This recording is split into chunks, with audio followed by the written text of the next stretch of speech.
प्रश्नांच्या गर्भात उमलते प्रगतीची भाषा। सल्ला मसलत शंका निरसन यातून पुरे आशा। अभिमानाने घराघरातून,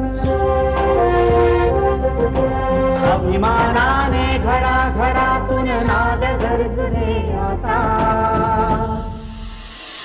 जय महाराष्ट्र जय महाराष्ट्र ही गाऊया गाथा। जय महाराष्ट्र ही गाऊया गाथा। जय महाराष्ट्र ही गाऊया गाथा। नमस्कार। राज्य सरकारच्या माहिती आणि जनसंपर्क महासंचालनालयाच्या जय महाराष्ट्र या कार्यक्रमामध्ये आपलं सगळ्यांचं स्वागत। 3 कारणांसाठी आजचा दिवस ऐतिहासिक म्हणायला हवा।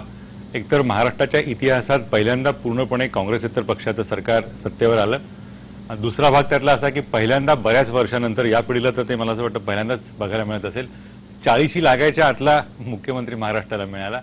तिसरा भाग त्यातला असा की जय महाराष्ट्राचा हा 698वा भाग एखाद्या चांगल्या कार्यक्रमाचा एवढी मोठी त्याची यशमालिका असणं, त्यामध्ये परत पहिल्यांदा महाराष्ट्राचा पहिला नवा भाजपचा मुख्यमंत्री या कार्यक्रमामध्ये पहिली थेट जाहीर मुलाखत देतोय।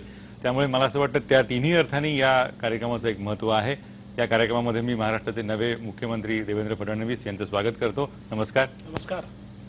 हा एक बदल आहे, म्हणजे राज्यव्यवस्थेतला जसा बदल आहे तसाच तुमच्या वैयक्तिक आयुष्यामधला सुद्धा एक बदल आहे। राजकारणाला तुम्ही जेव्हा सुरुवात केलीत तेव्हा काहीतरी डोळ्यापुढे ठेवून ही वाटचाल करायची असं एक ध्येय असणारच प्रत्येकाच्या मनात असतं। मुख्यमंत्रीपद हा ध्येयाचा भाग होता का? मला वाटत नाही। मुख्यमंत्रीपद हा कधीच ध्येयाचा भाग नव्हता। ध्येय असं होतं की आपण काम करून काही ना काही लोकांच्या जीवनामध्ये परिवर्तन करू शकलो पाहिजे। आपलं एक सकारात्मक कॉन्ट्रीब्युशन हे सामाजिक व्यवस्थेमध्ये असलं पाहिजे आणि त्या दृष्टीने मग जे जे करता येईल, राजकीय व्यवस्था ही शेवटी सामाजिक आर्थिक परिवर्तनाचा एक महत्त्वाचा घटक आहे। म्हणून त्या राजकीय व्यवस्थेतनं जे परिवर्तन करता येईल ते करावं। म्हणजे जेव्हा पहिल्यांदा नगरसेवक निवडून आलो तेव्हा कधी असं वाटलं नव्हतं की महापौर बनीन। महापौर जेव्हा निवडून आलो तेव्हा वाटलं नव्हतं की आमदार बनीन। पहिले सगळ्यात तरुण महापौर तुम्ही 23व्या वर्षी मला वाटतं। नाही 26व्या वर्षी 26व्या वर्षी महापौर झालो तेव्हा वाटलं नव्हतं की आमदार बनेल। आमदार झालो तेव्हा वाटलं नव्हतं की मुख्यमंत्री बनेल। पण जी जी जबाबदारी येत गेली एकच नेहमी ध्येय ठेवलं की प्रामाणिकपणे पूर्ण आपल्यात जे काही क्षमता आहे ती क्षमता जनतेकरता वापरायची आणि त्यामुळे आज इथपर्यंत पोहोचता आलं। पण राजकारणात जरा मग आपण अल्पमतात आहोत असं वाटत नाही का? कारण नगरसेवक झालो की मी आमदार कधी होईन, आमदार झालो की मी मंत्री कधी होईन, मंत्री कधी झालो की मी मुख्यमंत्री कधी होईन, अशा अपेक्षा ठेवून माणसं काम करत असतात। यावेळेला हे मग आपलं जरा मार्ग म्हणजे थोडासा वेगळ्या मार्गाने आला असं वाटतं का? मग अपेक्षांचं फार ओझं जर डोक्यावर ठेवलं तर माणसाला कामच करता येत नाही। त्या अपेक्षेच्या ओझ्याखालीच माणूस दबून जातो आणि शेवटी अपेक्षा अनंत असतात। त्यामुळे मला असं वाटतं की मी नेहमी उलट विचार करतो। मी हा विचार करतो की अरे आपण इथपर्यंत पोहोचलो, एवढी मोठी संधी आपल्याला मिळाली आणि अनेक वेळा मी आपल्या स्वतःला जस्टिफिकेशन विचारतो की खरोखर ही संधी प्राप्त करून घेण्याची पात्रता क्षमता तुझ्यात आहे का? आणि मला वाटतं की त्याच्यामुळे जो काही मार्ग चांगला मिळतो त्याच्यावर जाण्याचा प्रयत्न करतो। हा म्हणजे मला असं वाटतं पाय आपल्या जमिनीवर आहेत असा एक सतत वाटून घेण्याचा एक मला वाटतं महत्त्वाचा मुद्दा असतो। पण आता हा एक भूमिकेचा भाग झाला, पण ही भूमिका बाजूला ठेवून या पदापर्यंत आलात, मुख्यमंत्रीपद मिळालं, या क्षणाला नक्की काय भावना आहे? खरं म्हणजे थोडंसं दडपण आहे मनावर। कारण एवढा मोठा महाराष्ट्र, 11 कोटी 20 लाख जनता आणि देशातलं उत्तर प्रदेशानंतर सर्वात मोठं राज्य, देशातलं अनेक वर्ष पुरोगामी राहिलेलं राज्य की ज्या राज्यांनी देशाला चांगल्या संस्था दिल्या, इन्स्टिट्यूशन्स दिल्या, या राज्याचं नेतृत्व करायचं तर एक त्याचं साहजिक दडपण आहे। पण दडपणापेक्षा मी असं म्हणतो की जबाबदारी, त्या जबाबदारीची जाणीव होते की आता एकही क्षण आणि एकही काय म्हणतात दिवस हा आपला नाही आहे, आता महाराष्ट्राचा आहे हा विचार मनामध्ये। आणि यातला एक मला एक महत्त्वाचा मुद्दा विचारावा असं वाटतं, थोडासा राजकीय अर्थाने असं असू शकेल की ही जी एक वाटचाल झाली, म्हणजे विशेषतः गेल्या काही 6-7 महिन्यामध्ये जे काही घडलं, निवडणुकीच्या निमित्तानं थोडेसे कटुपणे आले, तर हे त्याच्याविषयी काय वाटतं की ही अवस्था थोडीशी गेली असती तर बरं झालं असतं किंवा आली नसती तर बरं झालं असतं अशा स्वरूपाचं आहे? ते खरंच आहे. शेवटी म्हणजे आपला रोख ज्या बाजूला आहे, असं आहे की इतके वर्ष आम्ही सोबत राहिलेलो आहोत, इतके वर्ष एकत्रित काम केलेलं आहे, सरकारच्या विरुद्ध एकत्रित संघर्ष केलेला आहे, स्वप्न एकत्रित बघितलेले आहेत. म्हणजे स्वप्न बघताना देखील आमची स्वप्न वेगळी नव्हती, आम्ही एकत्रित स्वप्न पाहायचो. पण नियतीने आमच्यावर अशी वेळ आणली की मार्ग वेगवेगळे करावे लागले. पण मला आजही अपेक्षा आहे की आम्ही एकत्रितपणे भविष्यात काम करू. शेवटी ध्येय जर एक असेल, विचार जर एक असेल, वेगवेगळे मार्ग जरी असले तरी ते मार्ग कुठेतरी आम्हाला कॉन्व्हर्ज करता येतील आणि ते करण्याचा प्रयत्न निश्चित करू. होऊ शकेल. उदाहरणार्थ समजा एखाद्या क्रिकेटरचं जर आपण उदाहरण घेतलं, तो जेव्हा फलंदाजीला उभा राहतो त्यावेळेला सुरुवात काही आपल्याला 100 करायची तसं मनामध्ये नसतं. 10, 20, 50 मग त्याला वाटायला लागतं की आपलं तर शतक होणार. तसं या राजकीय प्रवासामध्ये विशेषतः गेल्या 8-9 महिन्याच्या मी ते सगळा प्रवास अगदी जवळनं बघतोय. मला ती सगळी तगबग आणि ती पळापळ सगळी अगदी जवळनं बघायला मिळाली. तर या कुठल्या टप्प्यावरती असं वाटलं की हे मुख्यमंत्रीपद आपल्याला मिळू शकेल किंवा यायला हवं किंवा मिळायला हवं, स्वतःला वाटलं असेल किंवा पक्ष श्रेष्ठींकडनं कोणाकडनं जरी सांगितलं गेलं असेल की मुख्यमंत्री व्हायची संधी आहे, हा क्षण कुठला? खरं म्हणजे साधारणपणे लोकसभेच्या नंतर आणि विशेषतः मुंडे साहेबांचं निधन झाल्यानंतर एक प्रकर्षाने अशी जाणीव होत होती की मोठी जबाबदारी आपल्या अंगावर येणार आहे. कारण महाराष्ट्रातलं राजकीय वातावरण, महाराष्ट्रातलं भाजपचं स्ट्रक्चर, महाराष्ट्र हा ट्रान्झिशनच्या स्टेजमध्ये होता आणि त्या ट्रान्झिशनच्या स्टेजमध्ये मिळालेलं अध्यक्षपद, अशा या अनेक गोष्टी मला इंडिकेट करत होत्या की काहीतरी मोठं हे यापुढे करावं लागणार आहे. आपलं शतक होणार आहे. शतक होऊ शकतं होऊ शकतं असं वाटत होतं. पण म्हणजे बाबा शतक करायचंच आहे ही काही मानसिकतेने मी पुढे गेलो नाही. जी जबाबदारी येईल ती जबाबदारी निभावून न्यायची, चांगल्या प्रकारे करायची, आपलं जेवढी क्षमता आहे तेवढी वापरायची, हेच मनामध्ये होतं. आणि विशेषतः मग या विधानसभा निवडणुकीच्या काळामध्ये कधी कोणी बोललं तर नाही, पण एकूण सगळी जी प्रक्रिया चालू होती त्या प्रक्रियेमध्ये कुठेतरी मला हे जाणवत होतं की पक्ष माझ्याकडे विशेष लक्ष देतोय किंवा पक्षामध्ये मोठी जबाबदारी देण्याची इच्छा दिसते. शेवटी ती आली आणि ती अधिक जोमाने जास्त काम करायला त्याच्यामुळे ऊर्जा मिळाली असेल. पण एक महाराष्ट्राचा तुम्ही राजकीय परंपरेचा उल्लेख केलात. सर्वसाधारणपणे विरोधी पक्षातला नेता हा असं सांगत नाही की माझ्यानंतर काय सगळा अंधारात असं सगळं सांगत असतो. तो सत्तेवर असतो त्यावेळेला. अशा वेळेला महाराष्ट्राचे मावळते मुख्यमंत्री पृथ्वीराज चव्हाण यांनी जाताना जी काही जाहीर विधानं केली त्याच्यामधलं एक विधान असं होतं की विरोधी पक्षाला जर सत्ता मिळाली तर त्याच्यात एकमेव लायक व्यक्ती आहे मुख्यमंत्रीपदाची, ती म्हणजे देवेंद्र फडणवीस, असं ते जाहीरपणे लिखित स्वरूपात म्हणाले. 1-2दा त्यांनी कार्यक्रमात तसं सांगितलं. तर अशा वेळेला विरोधी पक्षालाही आपण जवळचे वाटतोय, आपल्या माणसांनाही आपण जवळचे वाटतोय. याचं एक वेगळ्या जबाबदारीची एक जाणीव, त्याचं वजन वाढण्यामध्ये होते का? निश्चितपणे. कारण शेवटी विरोधी पक्षामध्ये एक रोल असतो आणि सत्तारूढ पक्षामध्ये एक वेगळा रोल असतो. विरोधी पक्षातला रोल हा तर अत्यंत समर्थपणे पार पाडलेला आहे आणि त्याच्यामुळे लोकांचं रिकग्निशन मिळालं. मला असं वाटतं की जी माझी लेजिस्लेटिव्ह किंवा विधिमंडळातली वाटचाल आहे त्या वाटचालीने मला इथपर्यंत आणलं. कारण सातत्याने त्या ठिकाणी वेगवेगळे विषय हाताळणे, वेगवेगळ्या विषयांवर त्या ठिकाणी मतप्रदर्शन करणं, पॉलिसी इश्यूजवर बोलणं, वेगवेगळ्या घोटाळ्यांवर त्या ठिकाणी बोलणं, असं एक साधारण जो सर्व समावेशी असा एक तिथे प्रेझेन्स दिसत होता. त्याच्यामुळे मला असं वाटतं की ती नेतृत्व माझ्याकडे चालून येत होतं. हे होत असताना मला दुसरीकडे असं वाटतं की आपण विरोधी पक्षात तर चांगलं काम केलंच आहे, पण भाजपच्या लोकांबद्दल पूर्वी असं बोलायचं. आता तर आमच्या अनेक मुख्यमंत्र्यांनी यायचं आहे. मुद्दा अशासाठी काढला की प्रत्येक पदाची म्हणून एक नेकी असते, प्रत्येक भूमिकेची एक नेकी असते. पत्रकार म्हणून असते, डॉक्टर म्हणून असते, बँकर म्हणून असते. तसं विरोधी पक्ष नेता किंवा विरोधी पक्षाचा एक आघाडीचा नेता म्हणून एक चांगल्या प्रकारच्या प्रामाणिकपणाची अपेक्षा होती. ती तुमच्या पक्षातल्या बाकीच्यांकडनं पूर्ण होत नाही म्हणून, आणि त्याच्याही पेक्षा तुमच्याकडनं जास्त प्रमाणात पूर्ण होते आणि त्या पदाची प्रामाणिकपणा, ती प्रामाणिकता आणि ती जी काही अपेक्षांचं ओझं आहे तो हा माणूस खूप पाळतो, असं कुठेतरी संदेश जात होता का?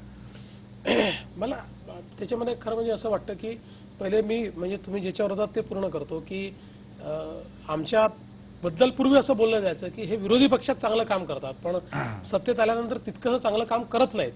मात्र आमच्या अनेक मुख्यमंत्र्यांनी हे चुकीचं असं दाखवलं. अगदी 95 साली आमचं सरकार आल्यानंतर देखील आम्ही महाराष्ट्रातही उत्तम काम केलं. दुर्दैवाने आम्ही अंकगणितात मागे पडलो, निवडून येऊ शकलो नाही. त्यामुळे माझ्या समोर आज मोठी टास्क ती आहे की विरोधी पक्षात असताना तर पृथ्वीराजजीपासून प्रत्येकाने आपली भावना व्यक्त केली. मी त्याचा आभारी आहे. एवढी प्रांजळ भूमिका अलीकडच्या काळात लोक मांडत नाहीत राजकारणामध्ये, पण त्यांनी ती मांडली. मनाचा मोठेपणा आहे त्यांच्या. पण त्याच वेळी आता ती भावना ही मला इकडे कॅरी फॉरवर्ड करावी लागेल. उद्याला हा तर विरोधी पक्षातच बरा होता असं म्हणण्याची वेळ लोकांवर येऊ नये, ही एक मोठी जबाबदारी. आणि त्याकरता मला एकच गोष्ट वाटतं की कन्व्हिक्शनने निर्णय घेतले पाहिजेत. आज बघा, निर्णय घेत असताना टीका होईल, माझ्यावरही होईल. पण ती टीका होत असताना जर मी माझ्या मनाशी प्रामाणिक आहे तर मला असं वाटतं की ती टीका सहन करून देखील उद्याला लोकांना पटेल मी योग्य करतोय म्हणून.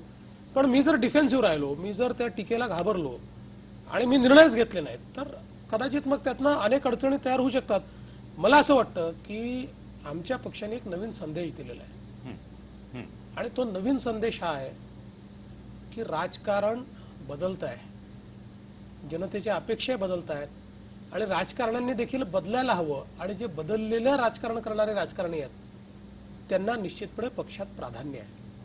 हा जो संदेश दिलेला आहे, माझे इतर सहकारी चांगले आहेत, कदाचित त्यांच्यात काही गोष्टी माझ्यापेक्षा जास्त असतील, काही गोष्टी कमी असतील, काही माझ्यापेक्षा अधिक क्षमतावान देखील असतील.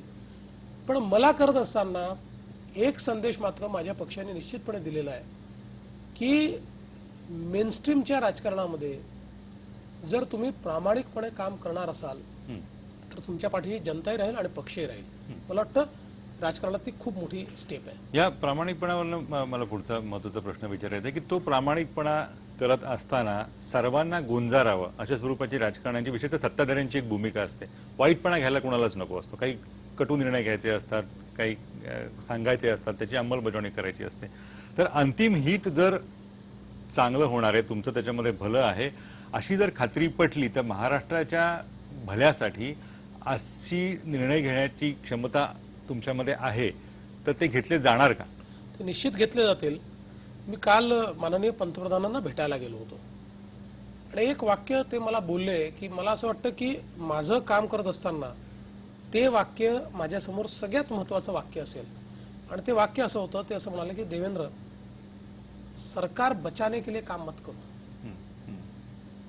सरकार अगर जनता का काम करते समय चली भी गई तो जनता वापस देगी और इसलिए हिम्मत से निर्णय लो, जनता के हित में निर्णय लो, कटू निर्णय हो या अच्छे निर्णय हो, कन्व्हिक्शन के साथ लो. आणि मला असं वाटतं की याच्यापेक्षा मोठा संदेशच असू शकत नाही. फारच म्हणजे महत्त्वाचं विधान अशाच अर्थाने आहे की 16 वर्ष विरोधी पक्षनेत्याचं त्या पदावरनं काम करत आहे. जन्मजात विरोधी पक्षनेता म्हणून मी पक्ष असल्यामुळे मी त्या नजरेत नाही बघतो या सगळ्याकडे.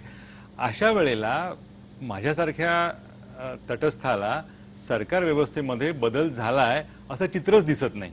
म्हणजे उदाहरणार्थ, सरकार कुठल्याही पक्षाचं आलं तरी 4-5 बोटात 25 अंगठ्या घालून वगैरे तसं जो मिळणारा कंत्राटदारांचा एक वर्ग असतो तो त्या मंत्री आणि मुख्यमंत्र्यांच्या आसपास असतो. तो दृश्य स्वरूपातला बदल कुठल्याच सरकारमध्ये गेल्या 15 वर्षात दिसलेला नाहीये. तुमच्या सरकारमध्ये दिसेल अशी शाश्वती तुम्ही देऊ शकाल का? निश्चितपणे दिसेल. आणि आम्ही इतके सिरीज ऑफ रिफॉर्म्स करणार आहोत. आमच्या सरकारचं ब्रीदवाक्य काय आहे तर आम्हाला ट्रान्सपरन्सी हवी, पारदर्शकता हवी आणि एफिशियन्सी देखील हवी. ट्रान्सपरन्सी आणि एफिशियन्सी टुगेदर, या दोन्ही गोष्टी अलीकडच्या काळात अनेक वेळा असं दिसतं की पारदर्शी कारभार आहे पण तो एफिशियंट नाही आहे. मनमोहन सिंग आणि उदाहरणार्थ, आणि काही ठिकाणी कारभार खूप एफिशियंट आहे पण त्यात पारदर्शकता बिलकुल नाही आहे. मला असं वाटतं की आता लोकांना या दोन्ही गोष्टी पाहिजेत आणि सिरीज ऑफ रिफॉर्म्स करून आम्ही हाच प्रयत्न करणार आहोत की सरकार हे पारदर्शी असलं पाहिजे आणि त्याचवेळी ते अधिक क्षमतावान, अधिक वेगवान आणि अधिक एफिशियंट असलं पाहिजे. मग अशा अनुषंगानं कुठली 5 क्षेत्र तुम्हाला महत्त्वाची वाटतात की माझ्या पहिल्या काही कालखंडामध्ये, दिवस वगैरे जाण्यात काही अर्थ नाही, पहिला 1 महिना 100 दिवस हा सगळा गमतीचा बातमीचा भाग झाला, पण पहिल्या काही कालखंडामध्ये माझ्याकडनं हे 5 क्षेत्र अशी आहेत की ज्याच्यावरती काही मूलगामी काम राज्यातल्या जनतेला बघायला मिळेल, असे कुठले सांगता येतील तुम्हाला? मुळामध्ये 5 क्षेत्र तर मी सांगू शकतो आणि ते सांगेन मी. पण आज मी जो अजेंडा ठरवला आहे तो अजेंडा असा आहे की शेवटी राज्य जर पुढे न्यायचं असेल तर सगळ्या क्षेत्रांमध्ये काही ना काही तुम्हाला करावं लागेल. ठीक आहे, प्रायोरिटीचे 4-5 क्षेत्र आम्ही निवडू. इन्फ्रास्ट्रक्चरचं क्षेत्र आहे, ज्याच्यामध्ये रस्ते असतील, ज्याच्यामध्ये ट्रान्सपोर्टेशन असेल, ज्याच्यामध्ये ब्रिजेस असतील, ज्याच्यामध्ये पोर्ट्स असतील, ज्याच्यामध्ये एअरपोर्ट्स असतील, ज्याच्यामध्ये वीज असेल, सिंचन असेल, हा सगळा जो इन्फ्रास्ट्रक्चरचा भाग आहे याच्यामध्ये तर खूप काम करायची आवश्यकता आहे. त्याच्यामध्ये खूप मोठ्या प्रमाणात गुंतवणूक देखील करायची आवश्यकता आहे. शेतीचं क्षेत्र आहे की ज्याच्यामध्ये खूप मोठ्या प्रमाणात आता प्रॉडक्टिव्हिटी वाढवण्याकरता, कारण आपला मूळ शेतीचा महाराष्ट्रातला जर प्रॉब्लेम काही असेल, सिंचनाची व्यवस्था तर त्याच्यातला महत्वाचा मुद्दा आहेच. कोरडवाहू 80% शेती आहे आपली, पण त्याच्यामध्ये कोरडवाहू मध्ये देखील आम्ही प्रॉडक्टिव्हिटी कशी वाढवू शकू. कारण आज अनेक वेळा ज्यावेळेस आम्हाला केंद्र सरकार मिनिमम सपोर्ट प्राइस घोषित करते, हमी भाव घोषित करते, तो महाराष्ट्राला परवडत नाही. आणि तो न परवडण्याचं कारण आहे की महाराष्ट्रातली इनपुट कॉस्ट जास्त आहे, कारण यील्ड कमी आहे, त्याची प्रॉडक्टिव्हिटी कमी आहे. अगदी कापसाचं उदाहरण आपण जर घेतलं तर कापूस जो आहे हा 9 राज्यांमध्ये होतो आणि ज्यावेळेस त्याची MSP ठरते त्यावेळी 9 राज्यांचं साधारण ॲव्हरेज काढलं होतं. आता महाराष्ट्राची प्रॉडक्टिव्हिटी किंवा पर एकरचं किंवा हेक्टरचं जे उत्पन्न आहे ते जर गुजरातची कम्पेअर केलं तर गुजरातचं जवळपास दुप्पट आहे. इतर राज्यांची कम्पेअर केलं तर इतर राज्यांचं हे महाराष्ट्रापेक्षा 1.25 पटपासून 1.5 पटीपर्यंत आहे. कापसाचाच मुद्दा असेल तर ते एकाधिकार खरेदी योजना ही अत्यंत कालबाह्य आहे आणि ती अतिशय मागास आहे. तर अशा वेळेला त्या सगळ्या बंद करून काहीतरी धाडसी निर्णय बिलकुल. घ्यायला मला असं वाटतं की या योजनांनी कधीही सस्टेनेबल फार्मिंग करता येणार नाही. आम्हाला त्याचं जे सॉइल आहे त्या सॉइलचं परीक्षण करून योग्य त्याला तंत्रज्ञान दिलं पाहिजे, योग्य त्याला ज्ञान दिलं पाहिजे आणि त्याला परवडेल अशी शेती करता आली पाहिजे. आज सगळ्यात महत्त्वाचं असं आहे की ड्रिप इरिगेशन आहे. पाण्याचा उचित उपयोग केला तरी प्रोडक्टिव्हिटी आम्हाला वाढवता येते. पण आज आमची तसं होत नाही आहे, कारण ड्रिप इरिगेशनवर सरकारने 50% सबसिडी देऊ म्हणून सांगितलं. 3 वर्षात सबसिडीच दिली नाही. अनेक शेतकऱ्यांच्या शेतीतनं ज्या कंपन्यांनी ते लावलं होतं ते उखडून घेऊन गेले. मला असं वाटतं की असं करून चालणार नाही. तर आपल्याला अगदी सस्टेनेबल अशा प्रकारचं त्याचं सगळं प्रारूप तयार करावं लागेल.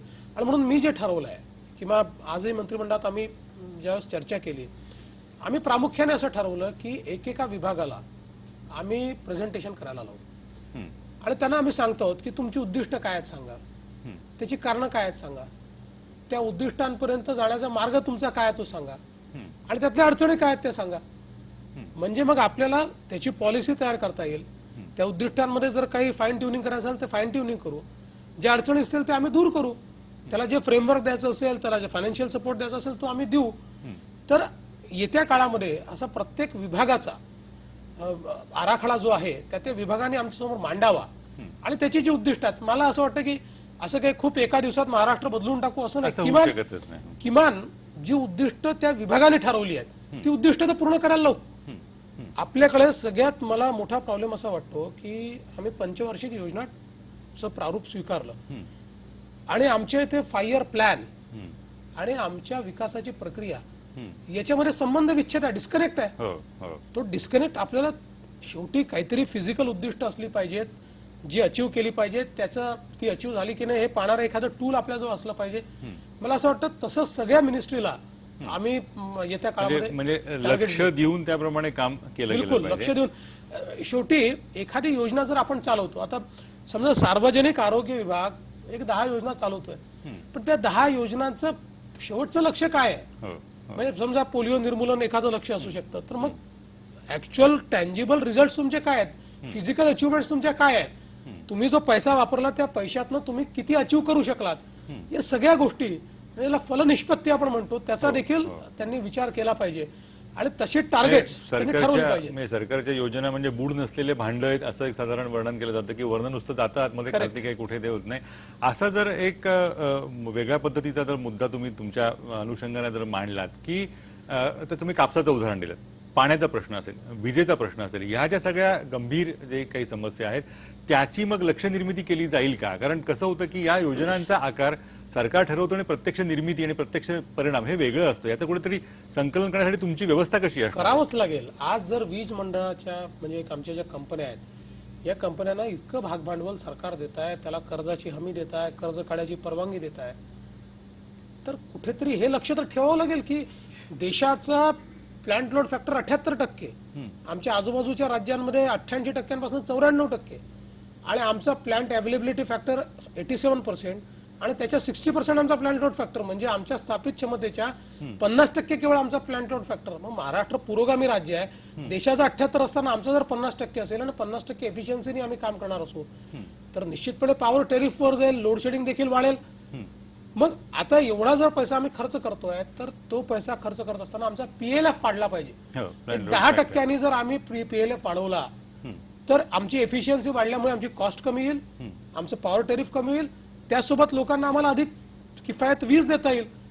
तर या संदर्भातली योजना काय आहे आम्हाला विचारायचं आहे त्या विभागाला की तुम्ही फक्त ॲडव्होकेझम करतात का? नाही पण असं करायचं झालं तर त्या विभागाकडनं वाईटपणा येऊ शकतो ना. आता उदाहरणार्थ तुम्ही मगाशी महामंडळांचा उल्लेख केला, सरकारच्या 60 महामंडळांपैकी एक 4-5 सोडली तर बरीचशी सगळी तोट्यामध्ये आहेत. म्हणजे अशा राज्य सरकारच्या ज्या काही योजना असतील त्याच्यामध्ये पूर्णपणे फक्त नुकसानच येतं, पण फक्त राजकीय कारणासाठी जिवंत ठेवल्या जातात, त्याचा पुनर्विचार करणं वगैरे डोळ्यामध्ये आहे का? तो करावाच लागेल, पण तो मी असा विचार करतो की तो काही माझा टॉप पोस्ट अजेंडा नाही आहे. फेज आउट करून त्या संदर्भातलं, कारण शेवटी त्याला काही सोशल अँगल्स असतात, काही पॉलिटिकल अँगल्स असतात आणि आज सगळ्या गोष्टी एकत्रित करण्याची माझी इच्छा नाही. शेवटी मी एक गोष्ट शिकलो, मी 99 साली जर्मनीला गेलो होतो आणि जर्मनीमध्ये गेल्यानंतर तिथली जी KfW बँक आहे तिथे गेलो आणि मला असं वाटलं म्हणजे मी की बाबा आपल्या शहराकरता काहीतरी आपण इथे केलं पाहिजे. मग तिथे अपॉइंटमेंट घेतली, त्यांच्या एशियाच्या प्रेसिडेंटला भेटलो आणि त्याला मी असं म्हटलं की अहो आमच्या नागपूर शहरामध्ये एवढं महत्वाचं शहर आहे, आम्हाला मोनोरेल करायची आहे आणि तुम्ही आम्हाला फायनान्स करा, तुम्ही सगळीकडे युरोपचं सगळं रिकन्स्ट्रक्शन तुम्ही केलंय. त्याच त्यांनी मला एक गोष्ट म्हटली जी मला डोक्यात आजपर्यंत आहे माझ्या. तेच म्हणाले आता तुमच्याकडे सिस्टीम काय आहे? म्हटलं आमच्याकडे बसेस आहेत. म्हणाले त्याची एफिशियन्सी काय? नाही हो म्हटलं त्या काही चालतच नाही, काय त्याचं सगळं बोजवारा वाजलाय. म्हणाले पहिले ती सिस्टीम ठीक करा. ती सिस्टीम ठीक केल्यानंतर त्याच्यामध्ये इन्व्हेस्ट करून मग तुम्हाला अजून त्याला फीडर म्हणून त्याचं इंटिग्रेशन करा इतर सिस्टीमची. आहे ती सिस्टीम डिस्कार्ड करायची, नवीन सिस्टीम करायची, याने कधीही इम्प्रूव्हमेंट होऊ शकत नाही. आहे त्या सिस्टीममध्ये किती इम्प्रूव्हमेंट करता येईल याचा पहिले विचार केला तर छोट्या गोष्टीतनं मोठ्या गोष्टी अचीव करता येतील. तोच प्रयत्न आम्ही करणार आहोत. प्रत्येक क्षेत्रामध्ये तसं मला येऊ शकेल. राज्याची अर्थव्यवस्था हा तुमच्या अभ्यासाचा विषय आहे. म्हणजे मला असं वाटतं की अर्थसंकल्प कसा वाचावा यावरती पुस्तक लिहिणारा एकमेव मुख्यमंत्री तुमच्या रूपाने असावा. तर अशा वेळेला अर्थसंकल्पाचं निदान दुखतंय कुठे हे सगळ्यांना माहिती आहे. त्यासाठी तुम्हाला काय करावं असं वाटतं? कारण 99 साली जेव्हा तुमचं सरकार गेलं तेव्हापासून पहिल्यांदा टीका झाली, 78,000 कोटीचं कर्ज आहे, मग ते 1 लाख कोटीचं झालं, मग ते 1.5 लाख कोटीचं झालं, आता 3-3.25 लाख कोटीपर्यंत राज्याचा कर्जाचा डोलारा गेलेला आहे. अशा वेळेला राज्याची अर्थव्यवस्था सुधारावी यासाठी एक व्यापक पातळीवरती काय करावं असं वाटतं? मला सगळ्यात महत्वाचं असं वाटतं की आमचं कर्ज वाढत आहे हे तर गंभीर आहेच आमच्याकरता, पण त्याहीपेक्षा गंभीर असं आहे की ते खर्च कुठे होत आहे. आज क्वालिटी ऑफ एक्सपेंडिचर जे आम्ही खर्च करतो त्याची गुणवत्ता ही वाढवण्याची आवश्यकता आहे. शेवटी मी काही कर्जाचा विरोधक नाही आहे किंवा राज्य कर्जमुक्त करू अशी संकल्पना घेऊन आज जेव्हा आपण विकसनशील अर्थव्यवस्थेत आहोत त्यावेळी ती फार काही तो विचार करता येणार नाही. ती मानसिकता काही होऊ शकणार नाही. पण जे कर्ज आम्ही घेतो त्यातनं परतावा येईल अशा प्रकारची गुंतवणूक आम्ही करतो आहोत का? त्यातनं तशा प्रकारचं कॅपिटल आम्ही उभं करतो आहोत का? त्यातनं आमच्या अर्थव्यवस्थेला चालना मिळून आमचा GSDP वाढून त्या GSDPतनं शेवटी आम्हाला ते कराच्या रूपानं परत मिळणार आहे, तर ते होत आहे का याचा विचार मला असं वाटतं करण्याची आवश्यकता आहे. कारण गेले काही वर्ष कर्जाचा डोंगर वाढतोय, पण डोंगर वाढत असताना विकास कामांवर मात्र ते खर्च होताना दिसत नाही. आणि दुसरं एक महत्वाचं मला असं वाटतं की गेल्या काही वर्षांमधली एक प्रवृत्ती बजेटमध्ये ठोक तरतुदी करायच्या आणि त्या ठोक तरतुदीनंतर आपल्या आमदारांकरता लिक्विडेट करायच्या. ठीक आहे, काही प्रमाणात एखाद वेळेस सत्ता पक्षाला करावं लागतं, लोक सांभाळावे लागतात, 2-5% ठीक आहे. 8-9 हजार कोटीच्या जर तुम्ही करायला लागलात तर मला असं वाटतं की त्यातनं अचीव काहीच होत नाही. शेवटी तो जो पैसा आहे म्हणजे मागच्या सरकारने जी एक चूक केली ती अशी केली की आपल्या आमदारांना खुश करण्याकरता त्यांनी दिलेल्या पत्रांवर त्यांनी तो पैसा लिक्विडेट केला. आता त्यातले जवळपास अनेक रस्ते असे आहेत की जे 20 इयर प्लॅन मध्ये देखील नाही आहेत. मग तुम्ही अचीव कसं कराल? जर तुमच्या रिसोर्सेसचं थिन स्प्रेडिंग तुम्ही कराल. आज 20 इयर्स प्लॅन तुम्ही तयार केलाय सुरुवात करून ठेवायची नुसती आणि पुढे काहीच नाही किंवा गावातले रस्ते अंतर्गत तुम्ही करताय, पण 2 गावं जोडणारे रस्ते करायला पैसे देत नाही आहात. ते उपयोग काय रे? उपयोग नाही आहे त्याचा. शेवटी एक त्याला होलिस्टिक व्ह्यूनी अर्थव्यवस्थेला चालना देण्याच्या दृष्टीने त्याचा जो विचार केला पाहिजे तो करताना आम्ही दिसत नाही. मला असं वाटतं की म्हणून बजेट तयार करत असताना प्रत्येक विभागाला आम्ही हे सांगणार आहोत की तुम्ही खर्च कशा करता एकदा याचा विचार तर करा, ते रिथिंक करा आणि त्या खर्चातनं राज्याला काही मिळत आहे का याचा काहीतरी विचार करा. या अनुषंगाने मला थेट प्रश्न विचारायला आवडेल की गेली काही वर्ष आपण अर्थसंकल्पावरती अनेकदा चर्चा करत होतो, विरोधी पक्षनेता या अर्थाने मी बोलत होतो आपण, तर अर्थसंकल्पाचं पावित्र्यभंग झालेलं आहे. कारण त्याच्यात जे काही सांगितलं जातं त्याचा काही भाग तरी तो प्रत्यक्षात यायला हवा. तसं न करता अर्थसंकल्पात नसलेल्या तरतुदींवरती मोठ्या प्रमाणावरती खर्च होतो. तर अशा वेळेला अर्थसंकल्पाचं पावित्र्य पूर्णपणे पुन्हा एकदा नव्याने प्रस्थापित होईल असे प्रयत्न अर्थव्यवहारातलं कळणाऱ्या देवेंद्र फडणवीस या मुख्यमंत्र्यांकडनं होतील का असं म्हणता येईल? मला तो प्रयत्न करायचाच आहे. साधारणपणे पुरवणी मागण्या किती आल्या पाहिजे, काहीतरी बंधनं याच्यावर घातली पाहिजे. कदाचित पहिल्या वर्षी आमचे चुकेल, कारण आम्ही खूप वर्षातून आलो आहे, त्यामुळे अंदाज कदाचित चुकतील. पण एक साधारण 1-2 वर्षाच्या काळामध्ये 3-4-5 अधिवेशनानंतर मूळ बजेटपेक्षा पुरवणी मागण्या जास्त. 100 रुपयाची मूळ तरतूद, 400 रुपयाच्या पुरवणी मागण्या, हे मात्र म्हणजे मी विभागांनाही सांगणार आहे की मान्य होणार नाही, विभागांच्या सचिवांनाही सांगणार आहे, मंत्र्यांनाही सांगणार आहे की हे योग्य नाही आहे, ही पद्धत नाही आहे. ॲडहॉकिझम जोपर्यंत संपत नाही. आणि खूपदा मला असं वाटतं की ते रेव्हेन्यू डेफिसिट कमी दाखवण्याच्या करता देखील आम्ही करतो. आता साधारणपणे असा अंदाज आहे की या वर्षीचं इलेक्शनचं वर्ष होतं आणि सरकारने खूप घोषणा केल्या आणि खूप पैसा वाटला आहे, त्यामुळे ऐतिहासिक रेव्हेन्यू डेफिसिट असणार आहे. तुम्ही जनतेला म्हणजे कल्पना देऊनच देतो मी. ऐतिहासिक, जसं 2009 साली 9,000 कोटीचं रेव्हेन्यू डेफिसिट होतं, ती स्थिती त्याच्यापेक्षा जास्त रेव्हेन्यू डेफिसिट येऊ शकतं. आता आम्ही या 3-4 महिन्यात आमचे रिसोर्सेसही वाढवायचा प्रयत्न करू, येऊ शकतं ही परिस्थिती आहे. आता त्याच्यातनं प्रॉब्लेम काय होणार आहे? प्रॉब्लेम असा होणार आहे की 13व्या वित्त आयोगाचं शेवटचं वर्ष आहे आणि जर रेव्हेन्यू डेफिसिट कमी ठेवलं नाही तर 13व्या वित्त आयोगाचे पैसे मिळणार नाहीत, तुम्हाला पुढची मिळणार आहे. आणि त्याच्यामुळे मोठा जो पैसा, जो ग्रँटचा पैसा आहे, जो काही कर्जाचा पैसा नाही आहे, तो आमचा जाणार आहे. आता आम्ही असं ठरवलं आहे की आम्ही वित्तमंत्र्यांना भेटणार आहोत, केंद्रीय वित्तमंत्री माननीय जेटली साहेबांना भेटून त्यांना आम्ही सांगणार आहोत की आमच्याकडे ड्राऊट होता, आमच्याकडे बरेच अडचणी आल्या आहेत आणि या सगळ्या अडचणी पाहता मोठं रेव्हेन्यू डेफिसिट आहे. आम्हाला तुम्ही एक संधी द्या, 1 वर्ष आम्हाला वाढवून द्या, आम्ही रेव्हेन्यू डेफिसिट कमी करू. आमच्याकडनं ती हमी घ्या, ती हमी घेऊन तुम्ही आम्हाला आमचे जे हक्काचे पैसे आहेत त्या वित्त आयोगाचे ते द्या. कारण अदरवाईज तुम्हाला आजच्या परिस्थितीमध्ये ग्रांटिंग एडचे पैसे हजारो कोटी रुपये हे जर केंद्र सरकारकडनं केवळ तुम्ही शेवटच्या वर्षी लोकनुनय करण्याकरता किंवा लोकांना खुश करण्याकरता नको त्या घोषणा करून वाटप करून टाकलं, म्हणून जर हे नुकसान होणार असेल तर ते टाळायचा प्रयत्न आम्ही करू. एक अर्थव्यवस्थेचा जेव्हा मुद्दा येतो त्यावेळेला दुसरा सामान्य माणसाच्या नजरेतनं एक ताबडतोब त्याला जोडला गेलेला प्रश्न म्हणजे भ्रष्टाचार. लोकांना वाटतं भ्रष्टाचार आहे म्हणून महागाई आहे वगैरे वगैरे. तर त्याच्यात आपण जाता येणार नाही कारण तो एकंदर अर्थसमंजसपणाचा भाग झाला. पण भ्रष्टाचार हा त्याच्याशिवाय सुद्धा एक गंभीर मुद्दा आहे.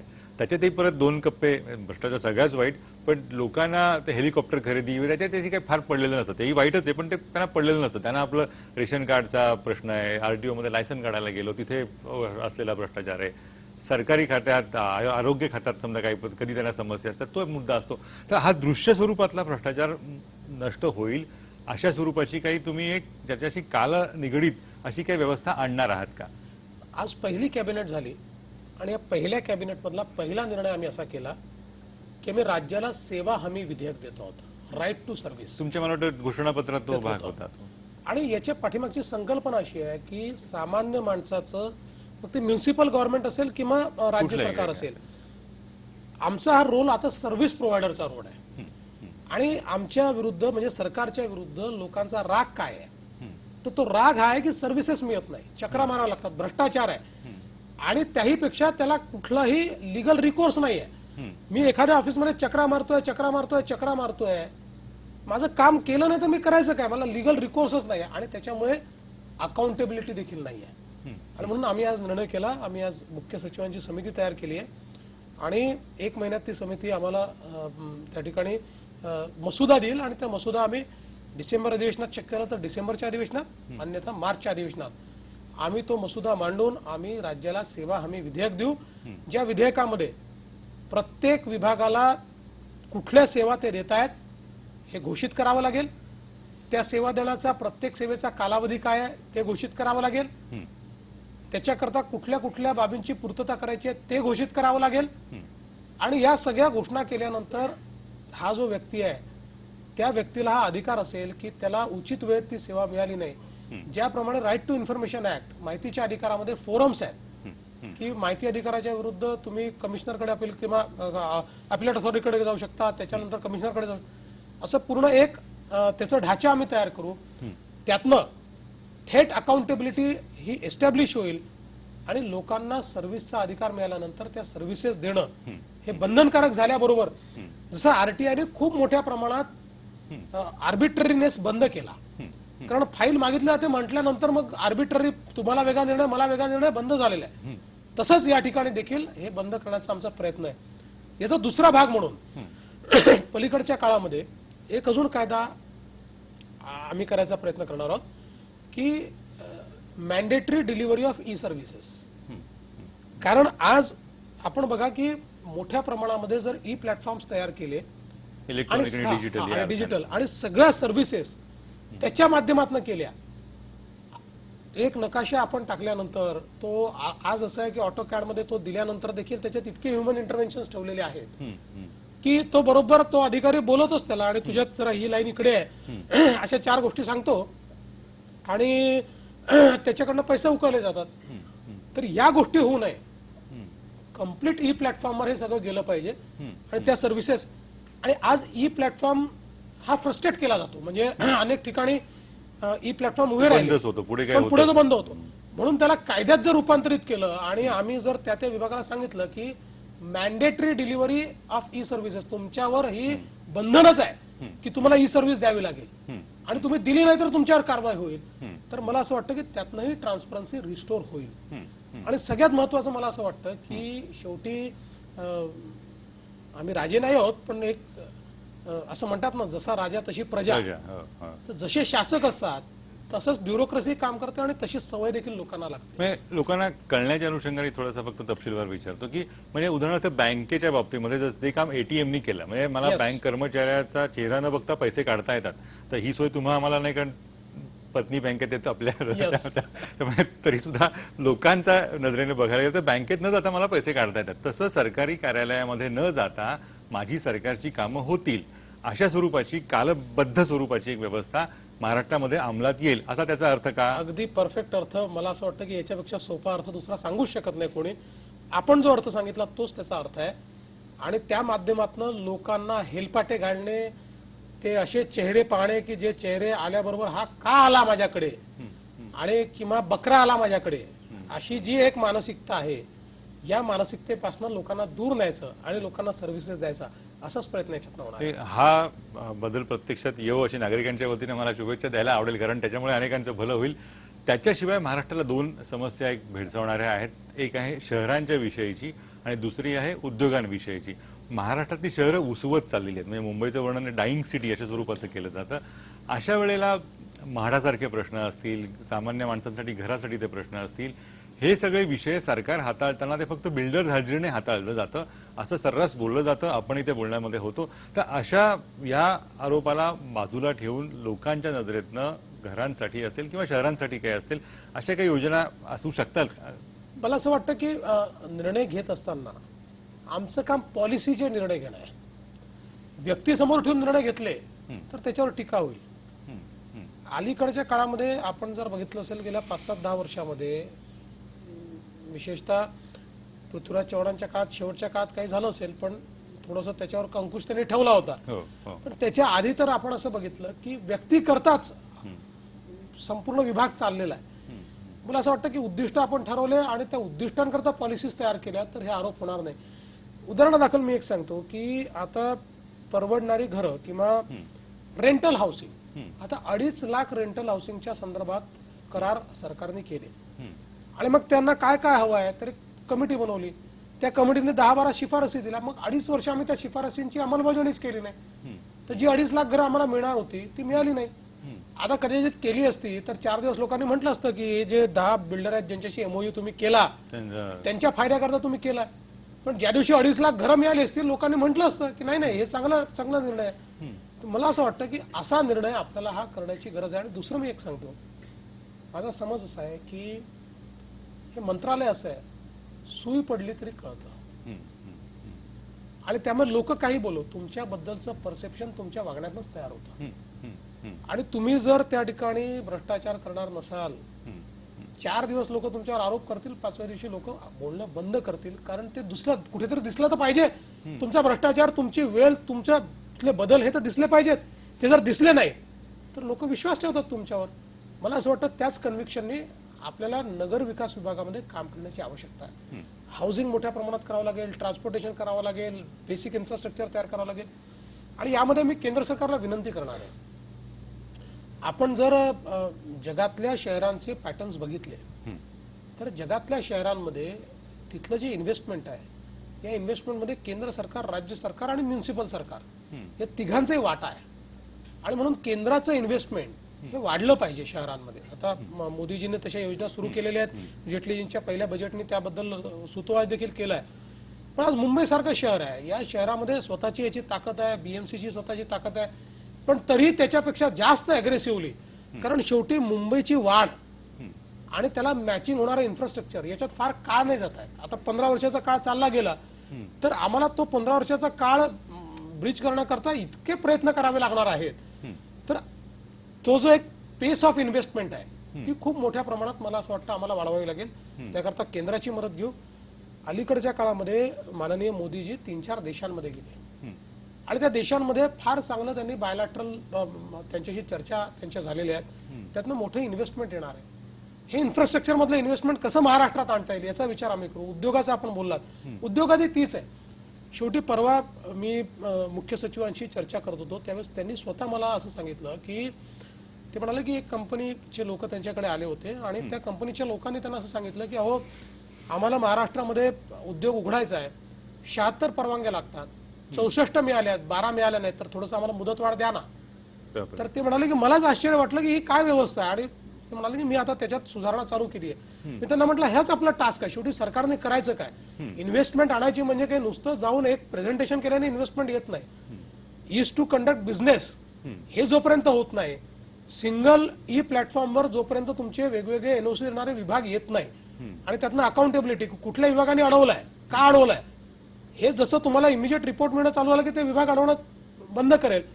आणि शेवटी डिसेंट्रलायझेशन म्हणजे आज आमच्या MIDCचा जो रिजनल अधिकारी आहे त्याला अधिकारच नाही आहेत. सगळे अधिकार जर तुम्ही मंत्रालयामध्ये घ्याल तर चालू नाही शकत. एवढं मोठा महाराष्ट्र आहे. आणि त्यामुळे म्हणजे आज काही MIDC इंडस्ट्री असोसिएशन मी चर्चा करत होतो, ते म्हणाले कॉमन इफ्लुएंट ट्रीटमेंट प्लॅन तयार करायचा आहे. हो, महत्त्वाचा मुद्दा. आणि तो तयार करण्याकरता BOT ऑपरेटर आम्ही शोधतो. आम्ही MIDC इंडस्ट्रीज असोसिएशन आणि BOT ऑपरेटर मिळून करार करणार आहोत. आम्हाला कॉन्फरन्स पाहिजे सरकारचा, पण सरकारमधल्या अनेक लोकांचा इंटरेस्ट आहे की हाच BOT ऑपरेटर असला पाहिजे म्हणून कॉन्फरन्स देत नाही. या गोष्टी तर एका मिनिटात सुधारता येतील, या परवानग्या तर तातडीने देता येतील. तर मला असं वाटतं की त्या गोष्टींवर आमचा भर राहील आणि उद्योगाकरता पोषक वातावरण. आज मिहान सारखा प्रोजेक्ट आहे नागपूरमध्ये, 15 वर्ष रखडला आहे, काही पुढेच जात नाही. आता मागच्या काळामध्ये म्हणजे नागपूरचं बुटीबोरी सारखी पंचतारांकित वसाहत आहे, काही होत नाही. तर ही इन्व्हेस्टमेंट येण्याच्या दृष्टीनं त्यातले बॉटलनेक्स काय आहेत, विशेषतः ज्यावेळेस पृथ्वीराज बाबांनी ऍडव्हान्टेज विदर्भ घेतला, आम्ही समर्थन दिलं, चांगला इनिशिएटिव्ह होता. पण प्रत्येकाने म्हटलं की तुमचे विजेचे दर आम्हाला परवडत नाही. आता आम्ही विजेचे दर जे कमी करण्याच्या संदर्भातला 709 कोटी रुपये आम्ही महिन्याची सबसिडी देतो. महाराष्ट्रात बजेट सस्टेनच करू शकत नाही. बरोबर. तुम्ही सबसिडीच्या भरोशावर विजेचे दर हे कंट्रोलमध्ये ठेवू शकत नाही. ते ठेवायचे असतील तर तुम्हाला एफिशियन्सी वाढवून पॉवर टेरिफ कमी करावं लागेल. या सगळ्या गोष्टी मला असं वाटतं ज्यावेळेस आम्ही एकत्रितपणे करण्याचा प्रयत्न करू आणि हा विश्वास देऊ की नाही तुम्ही या. आज आमचे केंद्र सरकार लेबर लॉज मध्ये चेंजेस करत आहे. आत्ताचे आमचे लेबर लॉज जे आहेत अगदी कालबाह्य, हे कालबाह्य म्हणजे हे ना लेबरच्या कामाचे ना इंडस्ट्रीच्या कामाचे आहे. हे फक्त इंडस्ट्री बंद झाली पाहिजे याच कामाचे आहे. लेबरला उचित प्रोटेक्शन मिळालंच पाहिजे, पण त्यासोबत इंडस्ट्री देखील चालली पाहिजे, ग्रोथ झाली पाहिजे, इन्व्हेस्टमेंट आली पाहिजे. म्हणजे मला या निवडणुकीच्या दरम्यान काही यंग एंटरप्रेन्युअर्स भेटले. ते म्हणाले अहो तुमच्या कायद्यामध्ये इतके मजेदार गोष्टी आहे. ते म्हणाले की तुमच्या कायद्यात असं म्हटलं आहे की 6 महिन्यामध्ये बाथरूमला सफेदी मारावी. म्हणाले आम्ही टाईल्स लावल्यात, आता टाईल्स लावल्यात तर आम्ही सफेदी मारायची कशी, पण आम्हाला नोटीस मिळते. एक कायदा तर असा आहे की संगणकीकरण केलं तर सरकार कारवाई करतं. मुंबई सारख्या शहरामध्ये मला वाटतं हे कायदे बदलण्याचं प्राधान्य दिलं जाईल त्याच्यामध्ये. दिलं पाहिजे. म्हणजे एक वेगळा आपण तरी सुद्धा महत्वाचा अशा अर्थाने प्रश्न आहे की विरोधी पक्षात असताना गुजरात हे महाराष्ट्राच्या सतत पुढे जात आहे अशा स्वरूपाची एक भूमिका घेतली गेलेली होती.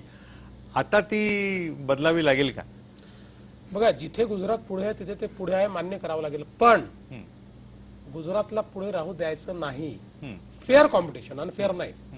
एक फेअर कॉम्पिटिशन गुजरातशी करून ज्या ज्या ठिकाणी गुजरात पुढे आहे त्या त्या ठिकाणी महाराष्ट्र कसा पुढे नेता येईल हाच प्रयत्न आमचा असेल. आणि मला असं वाटतं आमच्या सरकारकडनं मोदी साहेबांची अपेक्षा देखील तीच आहे. त्यांना काही केवळ एकटा गुजरात पुढे न्यायचं नाही आहे. त्यांना हे माहिती आहे की ज्यावेळेस मी देशाच्या विकासाच्या गोष्टी करतो त्यावेळी महाराष्ट्रासारखं राज्य जर मागे राहिलं तर देश विकसित होऊच शकत नाही. आणि म्हणून मला तर असं वाटतं की आम्ही गुजरातच्या पुढे महाराष्ट्र न्यायचं असं ज्या क्षणी म्हणू त्या क्षणी the happiest person would be Shri Narendrabhai Modi. महाराष्ट्रातल्या अनेक लोकांना हे ऐकायला आवडेल की महाराष्ट्र गुजरातच्या पुढे न्यायचं वगैरे. एक त्यातला एक महत्त्वाचा मुद्दा असा की गेल्या काही वर्षांमध्ये विशेषतः एक 15 वर्षामध्ये महाराष्ट्राचं म्हणजे टीकात्मक बोलणाऱ्यांकडनं असं एक बोललं जातं आणि ते खरं आहे, बिहारीकरण मोठ्या प्रमाणावरती झाले. म्हणजे काय तर एक एक टापू एक एक प्रदेश एकेका नेत्याला सुभेदारीसारखे दिले गेलेले आहेत. मग तिथे उद्योग आणायचं असेल तर राज्य सरकारचं धोरण चालत नाही, त्या व्यक्तीचं धोरण चालतं. त्या जो कोण नेता असेल त्याचं सगळं व्यवस्था सांभाळावी लागते उद्योगाला. अशामुळे उद्योगांच्या भांडवली खर्चात वाढ होते. अशा स्वरूपाचे अधिकृत अहवाल उद्योगपतींनी सरकारला दिलेले आहेत. तुमच्या कालखंडामध्ये उद्योगाला एकदा मंजुरी मिळाली मंत्रालयामधून किंवा जे काही त्यांचे नियम पाळले जाणार आहेत ते पाळले जाणार आहे त्याची खात्री पटली की त्या उद्योगाला स्थानिक पातळीवरती कुठल्याही अडचणीशिवाय उभारणी करता येईल अशी व्यवस्था होऊ शकेल असं वाटतं का? निश्चित करावीच लागेल. आम्ही तो प्रयत्न करू. अनेक उद्योगपती आम्हाला असं म्हणतात की स्थानिक नेते जे आहेत सगळे कंत्राट आम्हालाच द्या अशा प्रकारचा तगादा लावतात.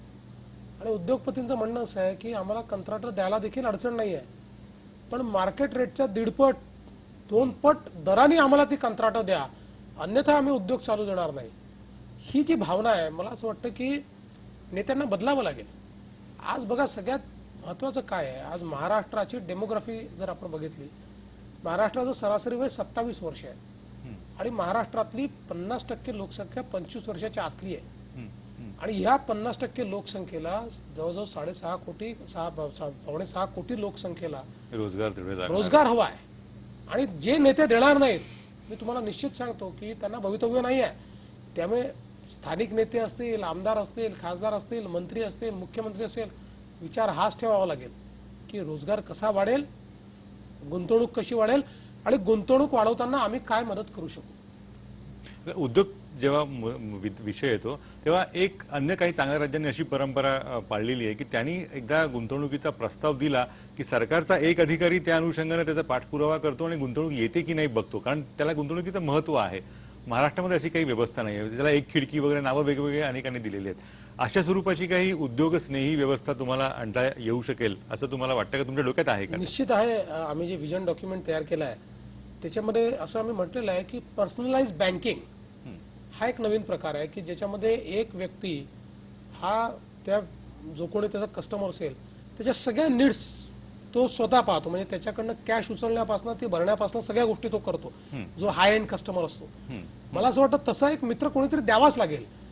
कारण गुजरातचं उदाहरण जे दिलं जातं ते हेच दिलं जातं की आम्ही अप्लाय केल्यानंतर त्यांनाच जास्त आग आहे, ते इतका पाठपुरावा करतात. तशी स्थिती महाराष्ट्रात देखील आली पाहिजे. पण ही कधी येईल तुम्हाला सांगतो, अधिकाऱ्यांना देखील तुम्हाला अधिकार द्यावे लागतील ना. मी ज्यावेळेस आपले युरोपियन युनियनचे जे कॉन्सुलेट जनरल्स आहेत त्यांनी मागच्या महिन्यात मला ब्रेकफास्टला बोलवलं आणि चर्चा चालली होती. ते म्हणाले आम्हाला खूप मोठ्या प्रमाणात गुंतवणूक आणायची आहे. पण मला काय करायचं, तुमच्या इथे साधा MIDCत प्लॉट मागितला तर तो 2-2 वर्ष मिळत नाही, परवानग्या मिळत नाही. एका बाजूला बेरोजगारी आणि एका बाजूला गुंतवणुकीला तयार असून व्यवस्था होऊ शकत नाही. ते म्हणाले की ही म्हणजे मला ते असं म्हणाले होते की यू इम्प्रूव्ह द गव्हर्नन्स आणि आम्ही इतकी इन्व्हेस्टमेंट आणू, सगळ्या क्षेत्रामध्ये आणू, आम्हाला त्याच्यामध्ये इंटरेस्ट आहे. मला असं वाटतं की हे सूत्र जर पकडलं तर गुंतवणूक वाढेल आणि महाराष्ट्र पुढे जाईल. आता बोलताना तुम्ही शासन व्यवस्था सुधारणा, गव्हर्नन्स सुधारणा हा मुद्दा मांडलात. शहरी महाराष्ट्रातल्या शहरी वासियांच्या नजरेतनं त्या शासन व्यवस्थेतला सध्याचा एक सगळ्यात मोठा अडसर ठरणारा एक मुद्दा असा दिसतोय, जाणवतोय बातम्यांमध्ये, चर्चेमध्ये, लोकांच्या एक पोटतिडकीनं रागाने बोलतात, तो म्हणजे टोल व्यवस्था. एकंदर ही जी काही नवीन नवीन कंत्राटं दिली गेलेली आहेत, सर्वसाधारण समज असा आहे की नाही ते अमुकसाठीच ते सगळं केलं गेलेलं आहे. निवडणुकीच्या आधी भाजपने भूमिका घेताना टोलमुक्त महाराष्ट्र करू, टोलमुक्त होईल नाही हा भाग नंतरचा, पण टोल या प्रश्नावर सरकारची म्हणून काय भूमिका असेल? पहिली गोष्ट अशी आहे की टोल मुक्त महाराष्ट्र जर करायचा असेल तर त्याची अल्टरनेट योजना आम्ही तयार केलेली आहे. मात्र सरसकट टोल मुक्त महाराष्ट्र करायचा, कारण जगाने टोलची संस्कृती स्वीकारलेली आहे. इतर राज्यांमध्ये ओरड नाही आहे. आपल्या राज्यात काय ओरड आहे? आपल्या राज्यामध्ये टोलचं धोरण हे कंत्राटदारांनी ठरवलेलं आहे. तोच ट्रॅफिकचा सेन्सस करतो, तोच एस्टिमेट तयार करतो, तोच बिड डॉक्युमेंट तयार करतो, तोच टेंडर्स काढतो, तोच टेंडर भरतो, तोच इव्हॅल्युएशन करतो आणि तोच ते घेतो. आणि मग 17 वर्ष, 20 वर्ष, 22 वर्ष. आता बघा, या सरकारने मुंबई पुणे एक्सप्रेसवेवर 2019 साली जे टेंडर संपणार आहे त्याचं आता टेंडर काढलं आणि 19 ते 29 ते टेंडर आता ते द्यायला निघाले होते. ते आता झालं की नाही मला माहित नाही, कारण ते थांबलं होतं. ही जी काही पॉलिसी आहे, ट्रान्सपरन्सीच नाही आहे. इतर राज्यांमध्ये एवढे टोल दिसत नाही जेवढे महाराष्ट्रात आहे. तरी महाराष्ट्रातले रस्ते खराब आहे. लोकांना एफिशियंट सेवा मिळाली आणि ती माफक दरात मिळाली तर लोक पे करायला तयार आहेत. पण इथे लोकांना लक्षात येत आहे की कंत्राटदार गब्बर होतोय, रस्त्याची अवस्था चांगली नाही आहे आणि छोट्या छोट्या रस्त्यांवर इतके टोल, काय आवश्यकता आहे त्याची? मला असं वाटतं की पूर्ण रिलुक याच्यात करावं लागेल. पॉलिसी म्हणून पूर्ण टोल मुक्त करायचं असेल तर त्याच्या संदर्भातली एक योजना आम्ही तयार केलेली आहे. पण त्यातनं देखील अनेक गोष्टीचा विचार करावा लागेल, कारण त्याच्यामध्ये जेवढे लिटिगेशन्स होतील त्या लिटिगेशन्समध्ये किती आपण अडकून पडायचं, कारण आम्ही कंत्राटं पाहिलेली नाही आहेत. आता कंत्राटं जी आहेत ती देखील त्यांनीच दिलेली आहेत. त्यामुळे त्याच्यामधले जे क्लॉजेस आहेत ते क्लॉजेस जर कंत्राटदाराच्या हिताचे असतील तो साहजिकच कच्ची दलाली सुरू होणार सगळे. तर त्या सगळ्या गोष्टीचा, पण ज्या ठिकाणी अशा प्रकारचे अन्यायकारक टोल आहेत, लक्षात येत आहे किंवा टोल लावायचा म्हणून रस्ते घेतलेले आहेत, ते निश्चित बंद. अतिशय महत्वाचं विधान मला असं वाटतं तुम्ही केलेलं आहे. आणखी एक मुद्दा महाराष्ट्राला, आपलं मागे पण एकदा त्यावरती बोलणं झालं होतं की त्याच्यावरती राज्य सरकारने आतापर्यंत 23 समित्या नेमल्या गेल्यात, तो म्हणजे ऑक्ट्रॉय, जकात या विषयावरती. यासारख्या मूलभूत प्रश्नाचा तोडगा एखाद्या सरकारला काढता येत नाही हे मुळात अविश्वसनीयच आहे. तुमच्या कालखंडामध्ये, कारकिर्दीमध्ये हा प्रश्न निश्चितरित्या, निर्णायकरित्या सुटेल अशा स्वरूपाचा काही विचार किंवा धोरण आधी मांडलं गेलं होतं का? असं धोरण साधारणपणे तयार केलं आहे. त्याच्यावर आता शेवटी सरकारी मशिनरी अवेलेबल नसताना तयार केलेलं धोरण आहे. ते मी पृथ्वीराज बाबांना देखील दिलं होतं. कारण मुळामध्ये एलबीटीला प्रचंड विरोध महाराष्ट्रामध्ये आहे आणि ऑक्ट्रॉयचा पर्याय म्हणून एलबीटी आपण आणलं. पण लोकांना असं वाटतं की एलबीटी म्हणजे इन्स्पेक्टर राजा, एक अजून खिडकी उघडलेली आहे, अजून एक हप्ता घेणारा व्यक्ती कॉर्पोरेशन मधून आमच्याकडे येणार आहे. आणि म्हणून मग या एलबीटीला पर्याय काय आहे? मग एक पर्याय आला की वॅटवर सरचार्ज. तर तो सरचार्ज जो आहे तो कमी मिळतो, खूपच कमी रक्कम, खूप कमी रक्कम आहे, त्यांनी होत नाही. आणि म्हणून मी एक थोडासा अभ्यास करून एक पर्याय सुचवला होता की टर्नओव्हर टॅक्स ऑन वॅट. बर. आणि हा टर्नओव्हर टॅक्स ऑन वॅट जो आहे त्यातल्या 3 ज्या मूलभूत गोष्टी आहे की गावातल्या माणसाला द्यावा लागू नये, तो इन्क्रिमेंटल असावा आणि महानगरपालिकेचा ची स्वायत्ता जी आहे ती धोक्यात येऊ नये. त्या दृष्टीने मी पर्याय तयार करून त्यावेळी पृथ्वीराज चव्हाण साहेबांना दिला होता आणि मला असं वाटतं तो बराच वायबल होता. मी त्यावेळी फार्मच्या लोकांशी बोललो होतो, त्यांना देखील तो पटला होता की हा व्यापाऱ्यांची संघटनेला. आता मात्र मला, मी काल ज्यावेळेस त्याचं ब्रीफिंग घेत होतो त्यावेळेस त्यांनी असं सांगितलं की या सरकारने, गेल्या सरकारने काहीतरी पर्याय काढला होता आणि त्याच्यावर बरीच सकारात्मक चर्चा ही व्यापाऱ्यांशी झाली होती. तर त्याही पर्यायाचा आम्ही विचार करू आणि व्यापारी, शेवटी राज्याच्या हितामध्ये व्यापारही वाढला पाहिजे आणि टॅक्सही आला पाहिजे, महानगरपालिका नीट चालल्या पाहिजे, या दृष्टीने आम्हाला निर्णय करायचा आहे. त्यामुळे एलबीटी हा पर्याय होऊ शकत नाही. ऑक्ट्रा आणि एलबीटी या दोन्हीला आमचा विरोध आहे. त्याचे अल्टरनेटिव्ह आम्ही लवकरच तयार करू, चांगले अल्टरनेटिव्ह तयार करू. सर्व आणि मान्य मला नाही असं वाटतं की जीएसटी आल्यानंतर तर तसाही हो, हो. त्याचा अल्टरनेटिव्ह आपल्याला मिळणार मुख्यमंत्री म्हणून तुमचा जीएसटीला विरोध असणार नाही. नाही. जीएसटी मध्ये बेसिक 2 गोष्टी आहेत. एक ॲप्रिहेन्शन हे आहे की किंमत कमी होईल, पैसे येणं हा, कमी होईल. आणि म्हणजे शेवटी जीएसटी आणायचं मूळ उद्दिष्ट असं आहे की मॅन्युफॅक्चरिंग इकॉनॉमी जी आहे ती अधिक बूस्ट केली पाहिजे. हो, हो. आणि गुड्स अँड सर्व्हिसेस दोन्हीवर टॅक्सेशन करताना गुड्सवरचं टॅक्सेशन फार जास्त आहे, ते थोडं कमी आणलं पाहिजे. सर्व्हिसेसवर ते रॅशनलाइज केलं पाहिजे, जेणेकरून मॅन्युफॅक्चरिंगही वाढेल आणि देशामध्ये एक चांगली रेजिम, सिंगल रेजिम तयार होईल. आमचे 2 मतं याच्यामध्ये आहेत. पहिलं मत हे आहे की राज्यांचे जे अधिकार आहेत जुन्या सरकारने ते जवळपास संपवले होते. पण मला वाटतं जेटलीजींनी त्या संदर्भात आता भरपूर लोकांची चर्चा करून, कारण त्यावेळी तेच विरोध करत होते राज्यांचे अधिकार कसे असले पाहिजेत, तर त्या कन्सेन्ससवर ते पोहोचलेले आहेत. दुसरी गोष्ट, राज्यांना एक भीती आहे की आमचा जर टॅक्स कमी झाला तर त्याचा परतावा 3 वर्ष 4 वर्ष आम्हाला मिळाला मिळणार पाहिजे नाही. हो. आणि इन्क्रिमेंटल मिळाला बरोबर पाहिजे. बरोबर. पण मला असं वाटतं की हा थोडा अनाठाई आहे. रिस्क घेतली पाहिजे. ज्यावेळेस वॅट आला त्यावेळी राज्यांना हीच भीती होती, हो, हो. पण वॅटच्या रेजिम मध्ये राज्यांनी सेल्स टॅक्स पेक्षा खूप जास्त पैसा जास्त कमावला. कमावा. आणि हे याचा पण मला वाटतं सुरुवातीची भीती म्हणून हे तर निघू मला शकेल. वाटतं की सरकारने एक 2 वर्षाचा प्लॅन तयार करावा. 2 वर्षानंतर ते काही लागणार नाही असं माझं मत आहे. आणखी एक महाराष्ट्राचा अतिशय महत्त्वाचा विषय ज्याच्यामध्ये महाराष्ट्राने खूप चांगलं काम एकेकाळी केलं होतं आणि नंतर जागतिक बँकेच्या आणि माधव गोडबोलेंसारख्या तज्ज्ञांच्या मते ती सगळी व्यवस्था म्हणजे private wealth at public cost अशा स्वरूपाची होती. तुम्हालाही त्या विषयाचा चांगलाच अभ्यास आहे, तो म्हणजे सहकार. तर याच्यात जे काही एकंदर आजारी पण आलेलं आहे, काही ठरवून आलेलं आहे, काही व्यवस्थेमुळे आलेलं आहे, ते दूर व्हावं असा प्रयत्न असेल. निश्चितपणे असेल. सहकार वाचलाच पाहिजे. शेवटी आपण एक बघा की सहकारामध्ये अकाउंटेबिलिटी आहे आणि ती जनतेकडनं आहे. आज एक साखर कारखाना चालवायचं त्याचे इलेक्शन घ्यावे लागतात. आता ठीक आहे की मधल्या काळामध्ये काही लोकांनी, मुठभर लोकांनी ते सगळं आपल्या कब्जामध्ये घेतलं. मुळामध्ये आपल्या इथे आपण जर बघितलं तर एक मोडस ऑपरेंडी मागच्या काळात झाली. सहकारी आजारी पाडायचं आणि आजारी खाजगी पाडायचा आणि कमी किमतीत तो विकत घ्यायचा. मी ज्यावेळेस गुजरातमध्ये विचारलं की तुमच्या इथे काय सिस्टीम आहे याची आजारी पडला तर, ते म्हणाले की आमच्या इथे सहकारी कारखाना खाजगी विकताच येत नाही, कायदा आहे आमचा. बर. त्यामुळे रिवाईव्ह करायचं असेल तरी सहकार क्षेत्रात रिवाईव्ह करावं लागतं. महाराष्ट्रात तसं आणायचं चाललं. मला असं वाटतं की एकदा त्याचा अभ्यास आम्ही करू. शेवटी सहकार जिवंत राहायलाच पाहिजे, कारण त्याचं जे तत्व आहे ते तत्वच आपल्याला पुढे नेऊ शकतं. त्या तत्वामध्ये प्रॉफिटेरिंगच्या सोबत, म्हणजे प्रॉफिटेरिंग हा त्यातला असेलच वेगळा ना मेटू आहे, त्याच्यात. हो, हो. पण त्याच्यासोबत सोशल अँगल जो आहे, सगळ्यांची वेल्थ क्रिएट करायची. शेवटी आपल्या इथे वेल्थ एका व्यक्तीची करायची की सगळ्यांची, त्यात अनेकांची वेल्थ क्रिएट करायची, हा जो मोटिव्ह आहे, मला असं वाटतं आम्ही सहकार जिवंत ठेवू. खूपच महत्वाची घोषणा तुम्ही केलेली आहे. शेवटच्या टप्प्यामध्ये येतो, अगदी काही मिनिटांमध्ये आपला कार्यक्रम आता संपवावा लागेल. 2 महत्वाचे मुद्दे. निवडणुकीच्या प्रचाराच्या काळामध्ये तुम्ही अनेक आरोप केले होते किंवा काही घोषणा केल्या होत्या. भ्रष्टाचाराविषयी असेल, याची चौकशी होईल, त्याची चौकशी होईल. लोकांना एक सर्वसाधारण कुतूहल असतं की हे भ्रष्टाचार खरा आहे, कारण खरा आहे तर त्याची चौकशी होईल का? मुख्यमंत्री म्हणून काय वाटतं?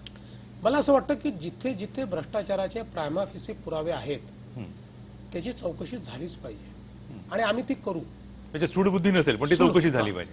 बिलकुल. म्हणजे व्यक्ती डोळ्यासमोर ठेवून विरोधी पक्षाला नामोहरम करायचा आहे याकरता, या व्यक्तीला पॉलिटिकली आपल्याला संपवायचा आहे याकरता नाही, पण जनतेचा पैसा जिथे वाया गेलेला आहे तो कोणामुळे गेला हे तर ठरलंच पाहिजे आणि ते ज्याच्यामुळे गेला त्याला काही ना काही शासन झालं पाहिजे. जनतेचा पैसा जनतेच्या तिजोरीत आलाच पाहिजे. आणि म्हणून एकीकडे या सगळ्या गोष्टी ज्या आहेत त्या आम्ही एस्टॅब्लिश करू, त्यासोबत काही फ्रेमवर्क देखील आम्ही तयार करू. परत असं काही होणार नाही, असं होणार नाही असे फ्रेमवर्क देखील आम्ही तयार करू त्याही संदर्भात. आणि या ज्या चौकशा आहेत यातला जो फार्स गेल्या काही वर्षांमध्ये लक्षात आलेला आहे तो फार्स कसा काढून घेता येईल याचे प्रयत्न आम्ही करणार. पण एक सहज मुद्दा म्हणून या चौकशांच्या आड कोणाचा पाठिंबा घ्यावा लागला किंवा नाही घ्यावा लागला याची अडचण होऊ शकेल का? मला अशी वेळ एखाद वेळेस येऊ शकते. आता तर खरं शिवसेनेशी आमचं नीट चाललेलं आहे, कदाचित ते होऊन जाईल आमचं आणि सगळं नीट होईल. राष्ट्रवादींनी युनिलॅटरल पाठिंबा आम्हाला दिलेला आहे, त्याच्यामुळे आमचं सरकार टिकेल असं आहे. पण तुमचा रोग तोच आहे, म्हणजे स्पष्टपणे की उद्या समजा राष्ट्रवादींनी जे ॲबसेंट राहण्याचा विचार केलेला आहे त्याच्या आधारावर जर मायनॉरिटी गव्हर्नमेंट चालवावं लागलं तर काय. मी त्याच्यावर पुन्हा सांगतो, माझ्या डोळ्यासमोर हे सरकार चालवताना मोदीजींचं वाक्य राहील, सरकार वाचवण्याकरता सरकार चालवू नका, जनतेकरता चालवा. जनतेकरता चालवत असताना सरकार गेलं तर जनता पुन्हा निवडून देईल. त्यामुळे आकस नाही, सूडबुद्धी नाही, पण जे करायचं आहे ते निश्चित करेल. माझी ॲक्शन जी आहे ती माझ्या शब्दांपेक्षा जास्त बोलेल. फारच छान, म्हणजे कृतीतनं जास्त कळवू शकेल.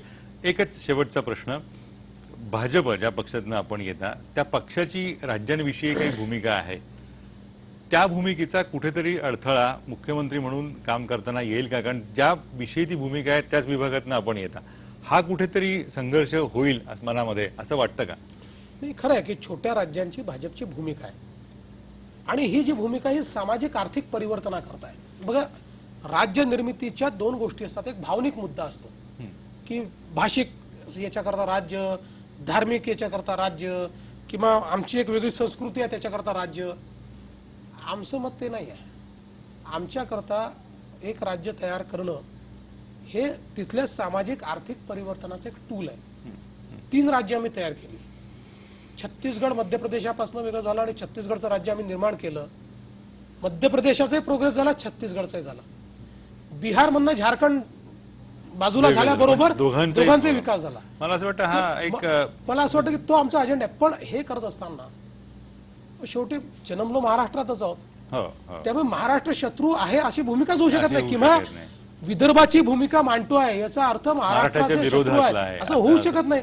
हा- शेवटी एक गोष्ट मी नेहमी सांगतो की आम्ही गाथा सांगणार कोणाची आहोत? छत्रपती शिवाजी महाराजांची बरोबर, सांगणार. विदर्भात असले तरी सुद्धा तीच विदर्भातलाही सांगायला माणूस हा पंढरपूरच्याच वाटेनं जातो. बरोबर बरोबर. हे अतिशय मला असं वाटतं एक सर्वसमावेशक भूमिका राज्याचे नेतृत्व करताना ती असायला हवी. हा एक सर्वसाधारण आतापर्यंत आदर्श या पातळीवरती ही मांडली जात होती.